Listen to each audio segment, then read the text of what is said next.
Next session, 14 addresses variable data print. pdfToolbox has some features, hopefully nice features, for the growing segment of variable data print.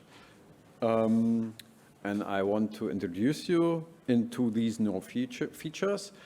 The first, let's say, third of my presentation, though, will be more educational, providing some background on what variable data print is and why that is important and where there are challenges in variable data PDF files for a pre-flight engine. Yeah?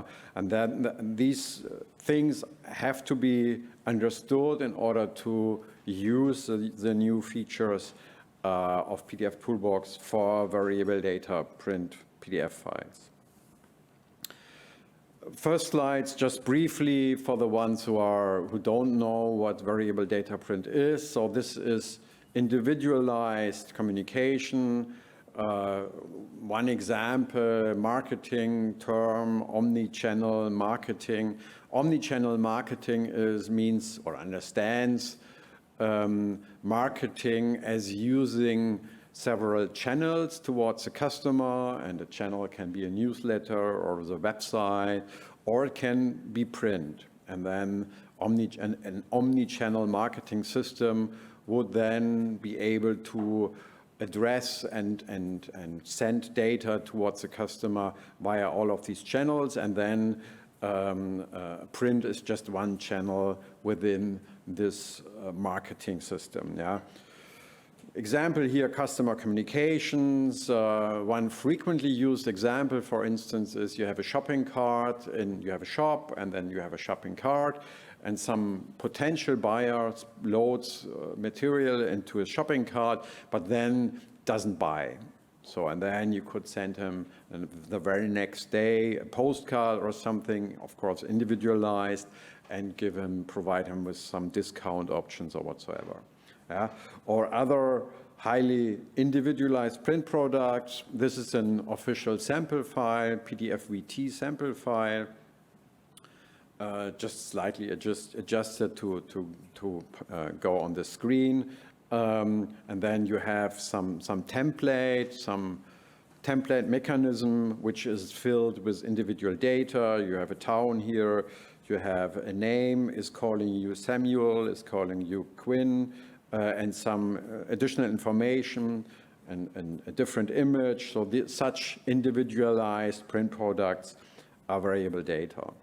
Yeah? And there are other examples, invoices, obviously individual print. A transpromo would be you have some marketing added to the invoice.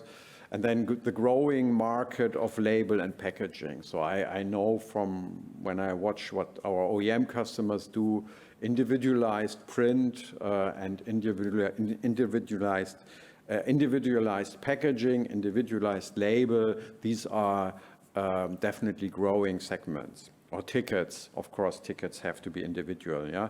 So just a few more examples. You have a label here in the middle and a ticket below. Just a few examples for individualized print products.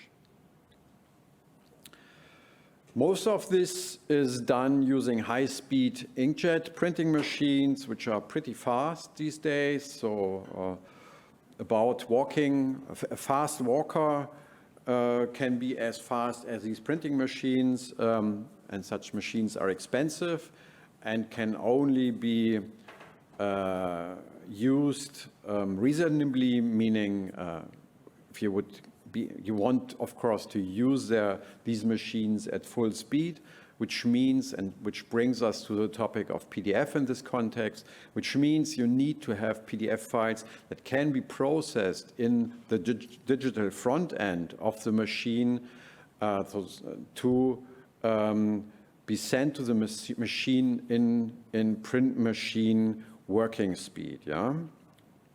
So the DFE, digital front end, is the RIP that converts the PDF file into, that's basically an image, a big image, and then the printer can put that image on whatever is to be printed, usually paper, but maybe also something different. So the DFE needs to PDF to be able to process the PDF file in print machine speed. And that means, the DFE has to meet that speed. And here is an example. I'm using numbers that make it easy to calculate. So assume you have a printer that can print 3 pages per second, which means 100 pages per minute. And then we have a job that requires us to print each page 360 times. For a static job where each page is the same, that's easy. We just print the first page 360 times, and then we have 2 minutes time to prepare the second page. That's easy. For a variable data job, that means I would have each page is different from the other, so I only have a third of a second to prepare the next page for the printer. And that means a third of a second is not much. And most, or rather complex PDF files are difficult to prepare in such a short time. So what does that actually mean? If it's so difficult, does that actually mean we can't print complex designs in print machine speed? Actually, we can, but only because the VDP files have a certain characteristic. As we've seen, most of them are based on templates, and a template has static content that won't change between pages, and it has variable content that will change. And if the printer is able to distinguish between variable data and static data, then the printer can put all the static data into memory, into the cache, and cache it for the next page, and only process the variable data for each page. And if that is possible, it could be much faster. Yeah? And here in our example, just that you see on the left-hand side, we have the part of the page that is static, and on the right-hand side, we have the variable part, which in this case is demanding because there is an image and the text in front of the image even has transparency. So this page would be challenging for a DFE. So now next, we deal with PDF, and of course we are interested in PDF files that work, that can be printed in print machine or can be prepared for the printer in print machine speed. That means we should look inside of the PDF file what could make a PDF file easily processable for a DFE and what could be an issue.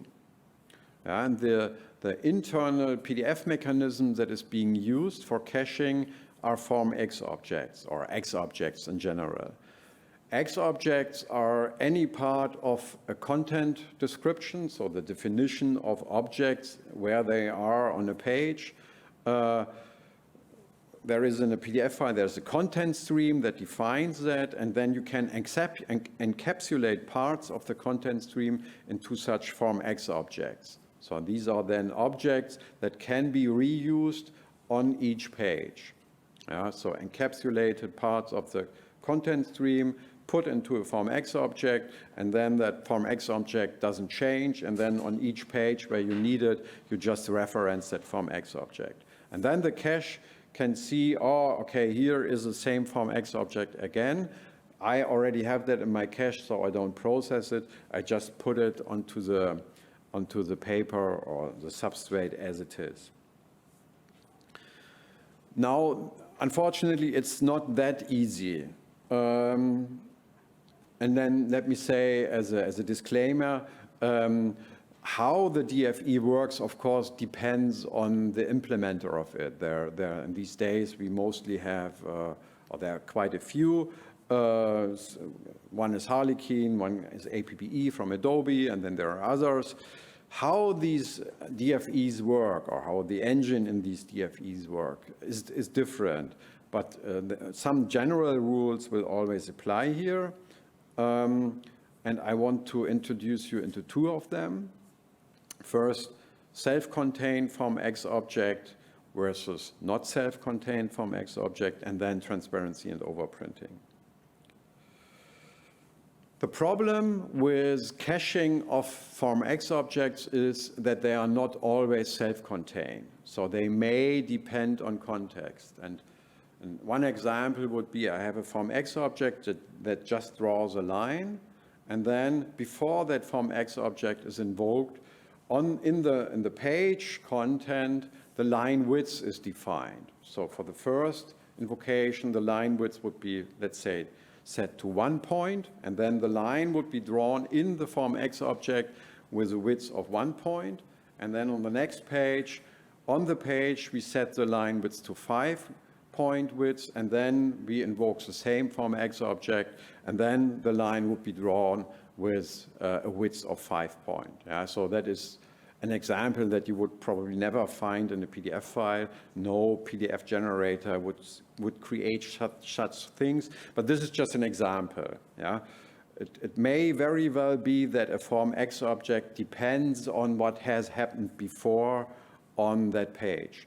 And that means a DFE can't just put a Form X object into the cache and be safe with just reusing it. It has to find out whether there are any dependencies to the context in which the Form X object was invoked.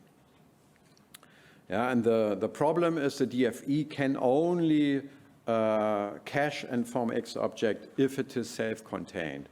And whether or not it is self-contained does not just depend on the context, it also, of course, depends on what happens in the Form X object. So if the line width would be different, but the Form X object would never draw a line, it doesn't make a difference. Yeah, so in fact, it's not straightforward to find out for the DFE whether it can use a Form X object that is in the cache or whether it can't.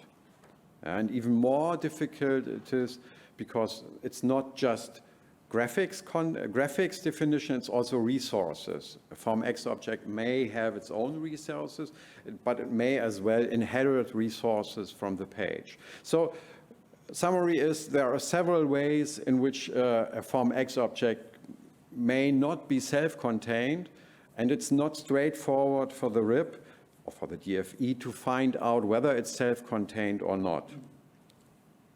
And that is an issue.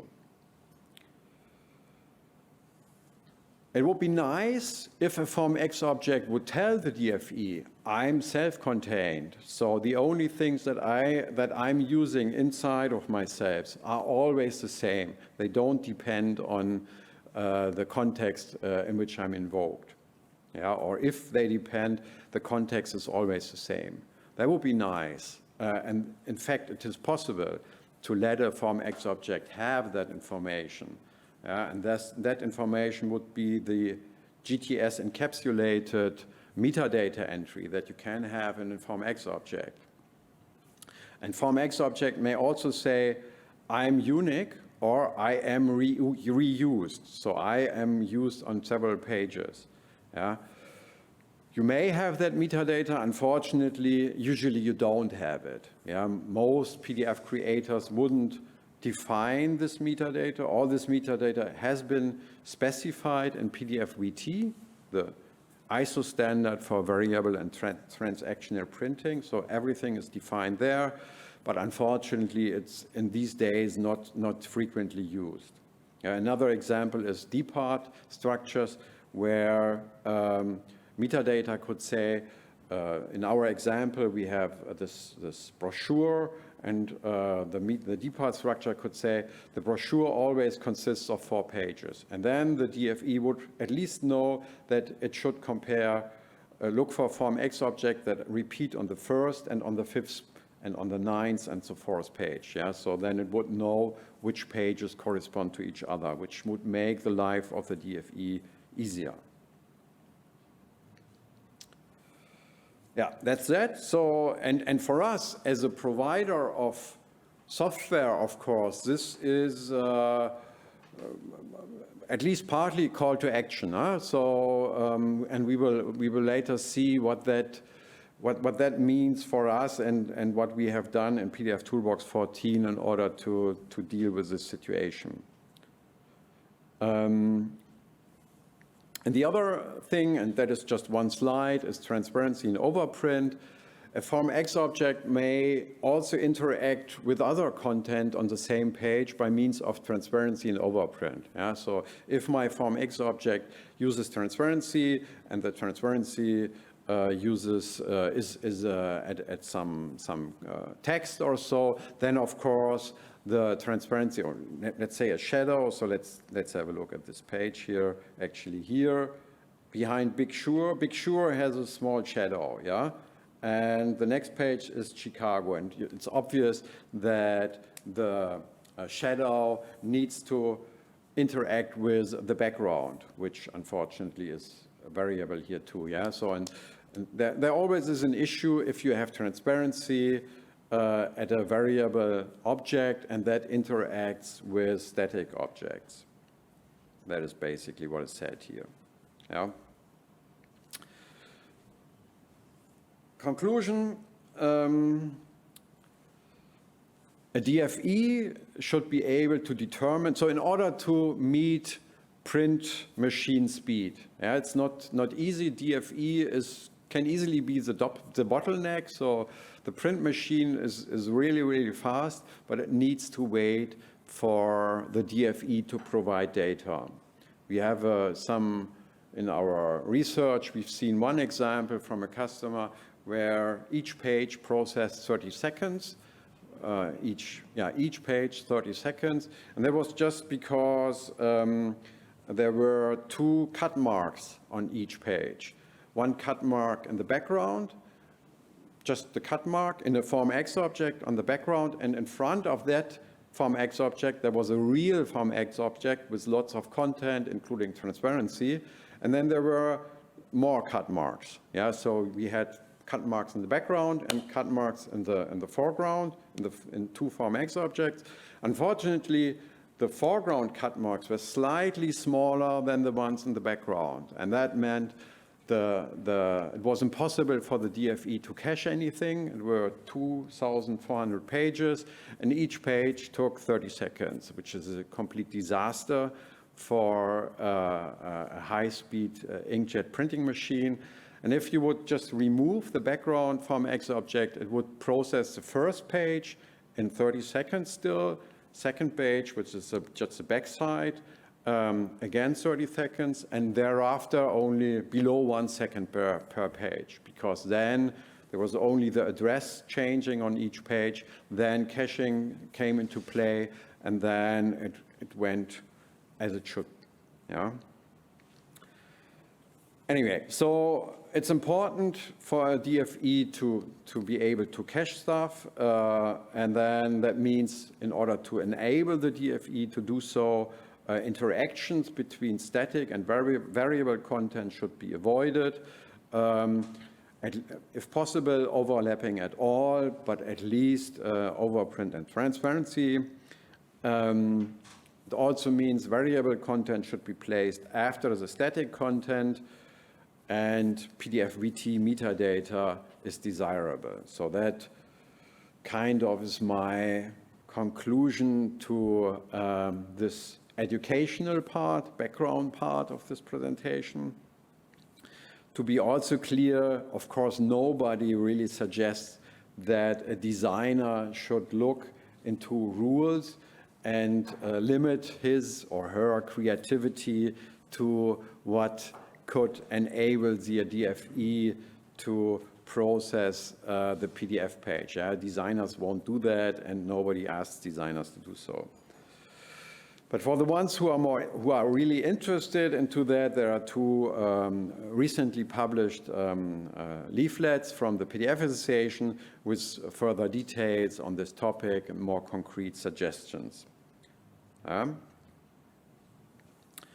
So, but now, if there aren't any questions to this part, which I believe is helpful in order to understand the features that I'm going to introduce you to, we can move on to pdfToolbox 14. And I want to introduce you into four features here that are designed to help or to process VDP files. First, insert DPart metadata structures. So the examples that I've mentioned, record boundaries into a PDF file. In fact, that is not new. We introduced that with pdfToolbox 13. What we introduced with pdfToolbox 14, there is a fast VDP mode. Then there is a way to speed up interactive processing, which is very useful when you deal with VDP files. And then there's also the ability to create variable data files from PDF templates.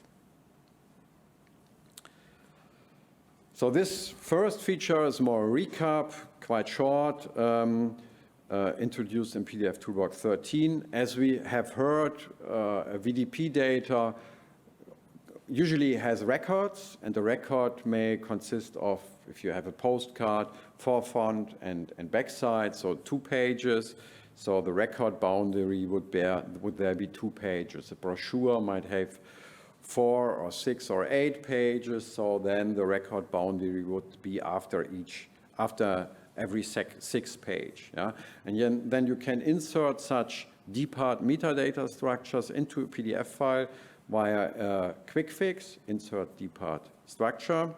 And there you can give it a grouping expression or a list of pages, and then pdfToolbox would insert record boundaries between your records. Yeah, is that clear? And that helps the RIP already, the DFE already, to properly cache the records, yeah, because then it knows, okay, the 5th page corresponds to the 1st page, and I take care to find out whether there are any repeating FormX objects on these pages. Yeah, and we've heard from customers that this, in some cases, already helps. It's quite easy to insert that.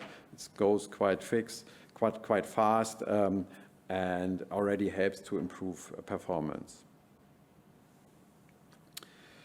Next one is a fast VDP mode. Let's see, yeah. I think that feature needs some explanation. In normal mode, and as I've said, you have a FormX object that is reused in a PDF file. Yeah? As here in our example, the green bar here at the bottom, for instance, shows up on every page, is static. But pdfToolbox, when it analyzes the PDF file, needs to process each X object individually. So it will, for every page, although it's always the same FormX object, analyze the FormX object again. And that is because there is no guarantee that it is self-contained. And while for a DFE, it's still possible to think about or find out whether the DFE is, whether the FormX object is completely reused so that it could be taken from cache. That is not possible for pdfToolbox because the context in which you may want to modify the PDF file are a zillion. So, and then if it's always the same for rendering, it could be different for text changes or color changes, for instance. Yeah. So in pdfToolbox, you as a user will have to decide whether you want to use the fast VDP mode or not. And if you're using the fast VDP mode, it will always reuse what it has found out for a FormX object that is invoked more than just once. Is that clear? At least to the ones that are in the room. Okay. Let me also say fast VDP mode. You can enable it, and I will show you that in a second. You can enable it. It won't have any effects on most of all PDF files. So you can enable or disable it, and you won't see any difference. Yeah? But for VDP files, it will be much faster. Here I have an example. I was using the travel thing that we've just seen, and I've converted it to grayscale. Yeah? And then you have files, sample files with a different number of records. The record boundary here is after 4 pages, so we have 10 records, which means 40 pages. And with fast VDP mode, conversion to grayscale uses 25 seconds, while regular processing without fast VDP mode only uses 24 seconds. I don't know whether this 1 second came from the caching, time need for caching, or whether this is just a difference because it was not invoked at the very same time. I don't know, but numbers are fairly much the same. For 100 records, it's already half of the time. For 500 records, it's 35 seconds versus 3 minutes. And for 15,000 records, is below 5 minutes versus 2 hours. Yeah? So for real VDP files, where you can easily have 15,000 records, there's a huge difference, because with fast VDP mode, it will not process every X object again and again. It will just reuse what it found out beforehand and when it first encountered that form X object. Yeah.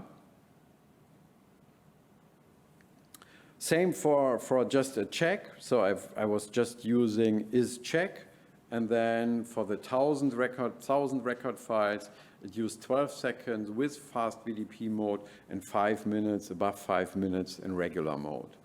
So there, for VDP files, there's really a reason to use the mode, but there is no reason to use it for regular files. Yeah, and this is just a reminder. I think it's pretty much what I have said. So the DFE works more carefully and only caches X object where the DFE can be 100% sure that this is possible, that it doesn't lead to any issues. Yeah? In pdfToolbox, the variety of things that you can do are almost endless, and therefore pdfToolbox does not come with its own engine to determine whether caching can be done or not. This decision is your decision. So you can use VDP mode, but you should only do so if this really are VDP files. I have an example later on. We've done a mass test for ourselves with using the VDP mode with arbitrary things. Almost always the result was it doesn't gain you anything using the fast VDP mode because performance is just the same, but it does not really make things wrong. However, there are risks, and this is an example. Yeah. I again was using the same file, and I first used split at half. Yes, you have the action in pdfToolbox, split at half, which basically splits all pages into 2 pages. Yeah? What happens internally is the page will be converted into a form X object.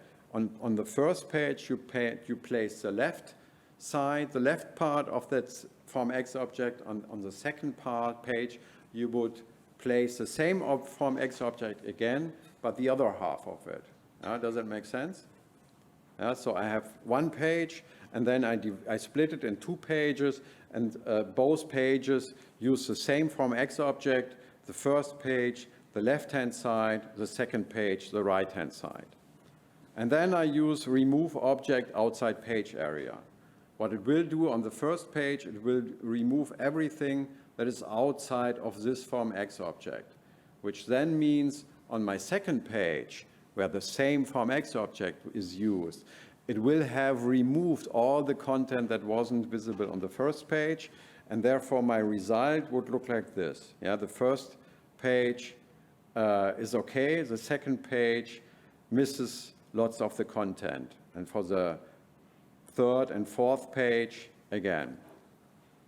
Is that clear somehow? I know it's after lunch, but also for me. Yeah, so this was just an example. Yeah, as I've said, we've done tests, and most of the time it was safe to just use the VDP mode. However, I can't reasonably say just use it, don't care. There are cases where there is a difference. Dietrich, we have a question.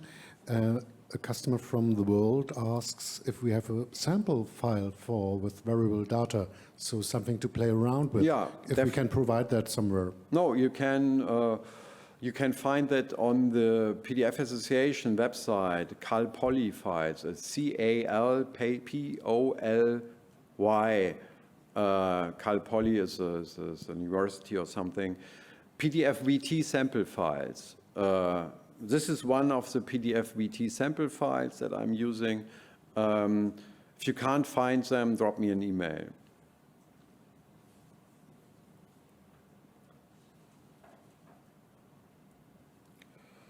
So now really pdfToolbox 14, how would you use fast VDP mode? You can enable it in a process plan. So for process plan steps, profile, check, and fix up, you have a new checkbox, fast VDP mode. If you check that check mark, it will cache any Form X objects, which may result in much higher performance, but also means it would process every Form X object only once. You can also enable it on command line. There's a new command line parameter, fast VDP mode. So if your process plan still doesn't use it, you can still enable it on command line. And you can also try it in test mode. Yeah, also in test mode, you have a fast VDP mode check mark. Okay? Okay, moving on. Reducing information in result view. Again, this is about saving time for huge PDF files or for big PDF files. And in fact, yeah, it may also work for regular files for regular complex files. Whenever you use pdfToolbox desktop, for something, you will have the overview section in the result window, yeah, indicated here with the red rectangle. Yeah, and in order to provide information that is available in this overview, yeah, pdfToolbox needs to run one additional check. So you're applying a fix-up. So for instance, here I'm placing some content onto the page, and then just in order to provide the information that is in this section, pdfToolbox needs to analyze the result and create that summary. And for a normal file, you wouldn't see any difference performance-wise. Yeah? It's fast enough that you don't notice this additional check. However, if the file is big or complex, it may take some time. So I have here placed the text on every page of a 100-page file, and then with this final check, it would take 36 seconds, while in pdfToolbox 14, without the final check, it's only 17 seconds. And if it would be 1,000 pages, you would really feel the difference. So it can be really huge. So I had placed content once, and for a 2,000-page file, it was done in below a minute, but I had to wait 10 minutes, something like that, in regular mode.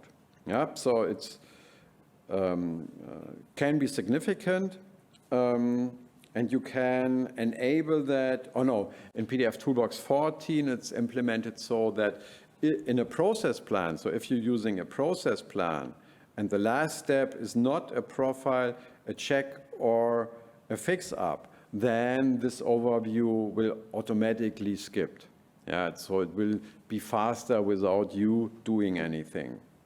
Yeah. It just means there is less information in this overview section. For fix-ups, you are in control of what is happening. For fix-ups, there is a new button, Fast Fix here. Yeah? And if you click it for the first time, it comes up with some explanation so that you know what you're doing. And that will skip the final overview. Yeah? In pdfToolbox 14, when you execute a single fix-up, you will have to make a decision whether you want a regular fix, which means you create the full overview, or whether you do a fast fix. Yeah? And you also can do so in the test mode. Also in the test mode, you can reduce the overview. Yeah? Okay. Final feature, last feature is create VDP files from PDF templates with placeholders.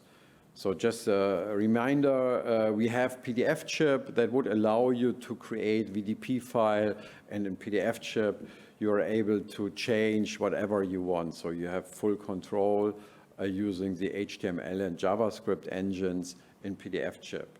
In pdfToolbox, you can do simpler things, but much more straightforward. So you don't have to create a full-blown HTML template. You can just use a PDF template. What you need is a PDF file with placeholders, your template PDF file, and some JSON structure, where the JSON structure then defines the replacement. In addition to the replacements, and replacements can be done for text and or you can place new text, and you can place new barcodes, QR codes, whatsoever.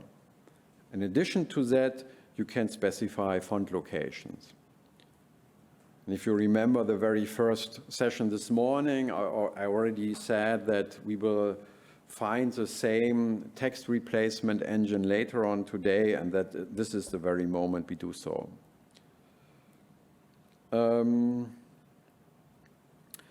It's a quick fix, so this is a quick fix search and replace for VDP, and this quick fix is done on command line. So you would use this on command line because you would have to create this JSON structure anyway, and to enter that in pdfToolbox desktop would be cumbersome. So what you should do, or what you would do, is you would use pdfToolbox on command line, and I rather want to do that right away. I have here a template file which is a single page, and I am using a number of replacement indicators here, and you don't have to. I am using $$ in front of them just to make sure that they are unique. Yeah? And I have $$ title, $$ presenter, data matrix, EAN, and QR here. And then if I would want to use that on command line, I would have to call pdfToolbox. I don't know whether. And you don't have to understand. I just want to do that so well because it's so easy. Quick fix. So I'm going to use a quick fix. My JSON structure here already tells the quick fix engine that this is about search and replace for VDP. So I don't have to do anything more, and we will have into the JSON structure in a minute. And then I have my template here. I also provide that to pdfToolbox. I run it, and it has now created a result which has the titles of this presentation. So it's JavaScript in pdfToolbox 14, which is David, with some proper codes here at the bottom. Pre-flight reports, we already saw that from Sarah and Vincent. and we are in the midst of 14 addresses variable data print, which is done by myself. So that you can do. And if you would want to do so, as I've said, I mean, you can, yeah, as I've said, you would usually do that on command line. You could as well do it in a process plan with quick fix in a JavaScript-based configuration, so that is also possible. However, in a process plan, you would somehow have to provide the JSON configuration into the process plan, which probably means you need to read data from somewhere else anyway, and then probably it's easier to use command line right away. But if you would want to use that in Switch, for instance, that would also be possible. And then the command line call is, I think, fairly simple. You call pdfToolbox, you tell pdfToolbox, okay, I'm coming with a quick fix. So then the next should be a JSON structure anyway, and then you have the path to the placeholder PDF. Yeah? So we already had the demo. And then just a very quick look into the internal structure into the structure of this JSON file. For text, yeah, we have here the example for $title. We have an operator, so the text has to be equal to $title. It could also use regex here, but here we just say only if it's exactly $title, then I'm giving it 3 records. So then it will create new records from this template, three new records. And these are the texts that I would want to see in the records. And then in addition to that, I only tell it whether the alignment for the new text. Yeah? For barcodes, so that is all. And then you can, as you have seen, you may have various of these text replacements. And then you can also have barcode or QR code replacements.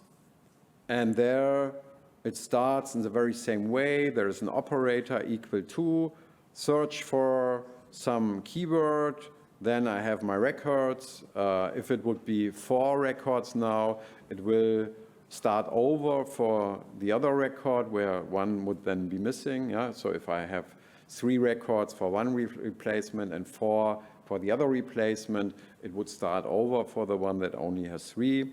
And then I have all the information that is needed in order to create the QR code or the code. Huh? It's a type, a QR code, the width, the height, and some further parameters that are needed in order to create a QR code. And again, we have the alignment. Yeah?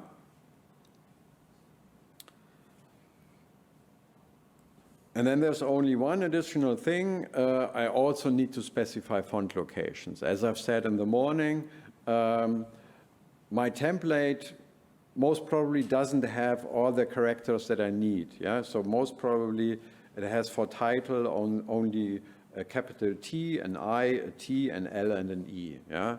So that doesn't work for none of our names or none of our presentation titles. So we probably need the font file that is used here. pdfToolbox will use, as you have seen, the color and the font parameters. So the new text will use all the same parameters that were used in my template here. So I can use whatever font I want in the file, and then that particular font will also be used for the replacement text.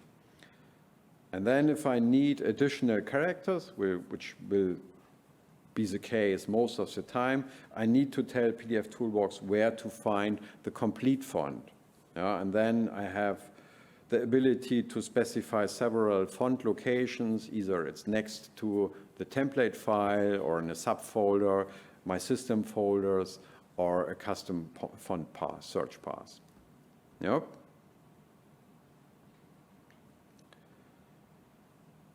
And then that's it.